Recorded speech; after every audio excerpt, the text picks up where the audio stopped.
ভালোবাসার মানুষ দূরে থাকলে যে কেমন লাগে, যার ভালোবাসার মানুষ দূরে সেই জানে। আসসালামু আলাইকুম, সবাই কেমন আছেন? আশা করি সবাই ভালো আছেন। তো দেখতেছেন আমাদের পাশে যে বিল্ডিংটা হতেছে, মানে বিল্ডিংটার জন্য রুমে থাকা যায় না। এখানে সারাক্ষণ শব্দ করে, ওই যে ইট ভাঙে, তারপরে বালু, সিমেন্ট এগুলা যে একসাথ করে। এখন আগে তো আমরা দেখছি যে মানুষে হাত দিয়ে করতো, ওই যে এগুলা কি আলতা না মালদা এগুলা দিয়ে করতো। এখন মেশিনেই তো সব কিছু গোলায় ফেলে।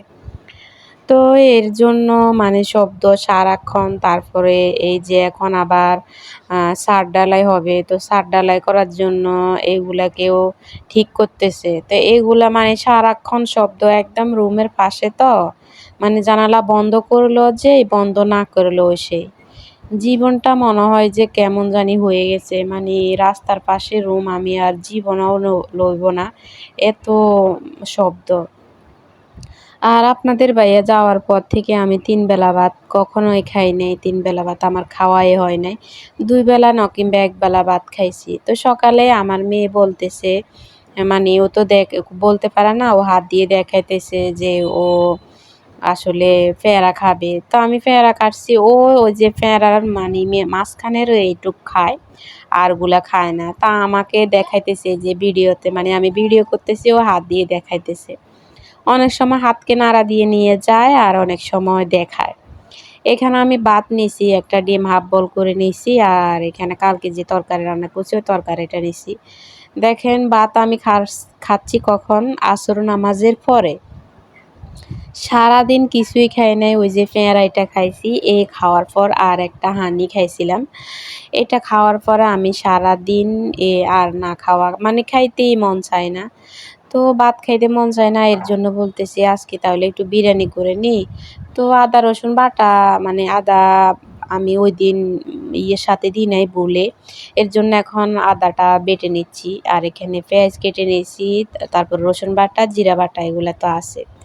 এখন এগুলাকে আমি খেয়ে তারপরে বসাই দিছি। আজকে ওই যে মানে মশলাগুলো আগে কষাই নাই, কারণ ভাল লাগতেছে না, রান্না করতেও মন চাইতেছে না। মানে খাইতেও মন চায় না, রান্না করতেও মন চায় না, এই অবস্থায় আর কি। আর চাইলগুলো ধুয়ে আগে আমি রেখে দিছি, পানিগুলো যেন ঝরে যায়। তো চুলাতে বসাই দিছি, আর এখানে আমি দুধ মানে টক দই সব কিছু একসাথে দিয়ে দিছি, দিয়ে একসাথে বসাই দিছি। কারণ এভাবে রান্না করলেও বিরিয়ানির মশলা দিয়ে মানে অনেক মজা লাগে আমার কাছে। তো যাই হোক, বিরিয়ানি আসলে যেভাবেই হোক আমার কাছে মজা লাগে। বিরিয়ানি শুধু গ্রানটা হইলেই হয়, আমার কাছে এটাই যথেষ্ট। তো ভালো করে কষিয়ে এখন নিয়ে নিছি অনেকক্ষণ পর্যন্ত। এখন আমি চাউলগুলো দিয়ে একটু ভেজে নিব। মানে চালগুলো দেওয়ার পরে ৫ মিনিটের মতো ভালো করে ভেজে নিব। আর ভেজে নিলে হয় কি, মানে আপনার বিরিয়ানিগুলো ঝরঝরা হয়, খেতেও ভালো লাগে। আর আমার ছেলেও বিরিয়ানি লাভার। আর আমার জামাই তো নাই যে জামাইয়ের জন্য আবার ভাত রান্না করা লাগবে। ও বলবে যে আমি খাইতে পারবো না, ৩ বেলা খাইতে পারবো না, আমার জন্য কিছু করো। এই কথা বলার মতো তার মানুষ নাই। আমরা এখন ১ বেলার বেশি ৬ বেলা খাইলেও কিছু বলার নাই।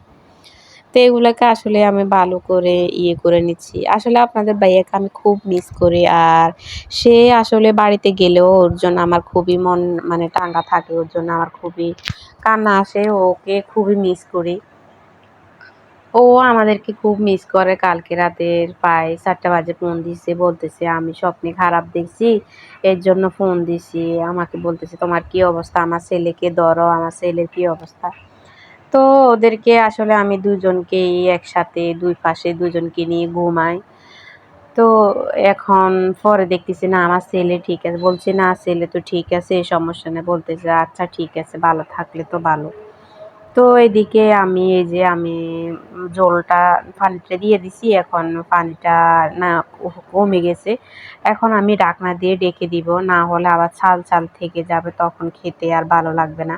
আর বিরিয়ানি যদি ছাল, ছাল থাকে তখন এগুলো আসলে খেতেও ভালো লাগে না। এখন আমি এভাবে ঢাকনা দিয়ে ঢেকে রেখে দিব।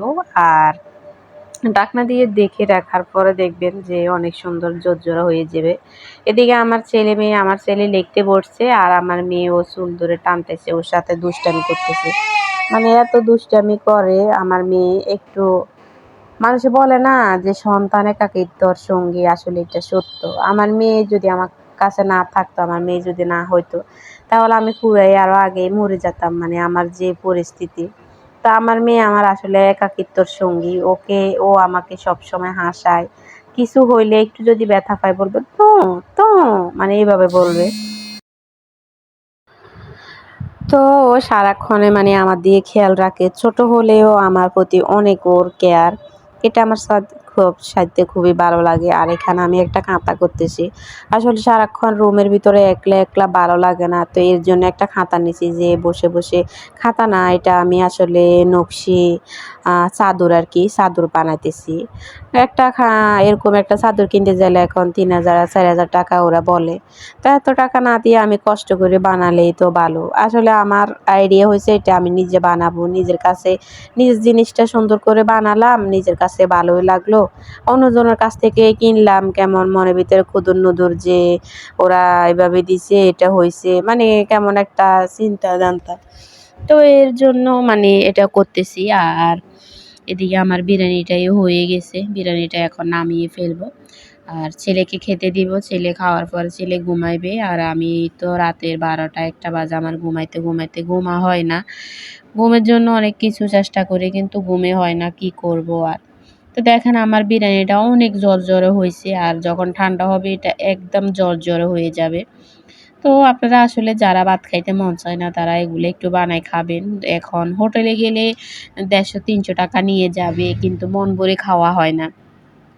মন ভরে খাওয়া হয় না, খেতেও মানে মুখে লাগে তো হাতে লাগে না, হাতে লাগলে মুখে লাগে না। তো তার চাইতে নিজে বানায় নিজে খাবো, এটাই তো ভালো। তো আসলে সবাইকে অনেক, অনেক ধন্যবাদ আমার পাশে এভাবে থাকার জন্য। সবাই ভালো থাকবেন, সুস্থ থাকবেন, নিজের প্রতি খেয়াল রাখবেন, নিজেকে সময় দিবেন, নিজে ঠিকমতো খাবেন।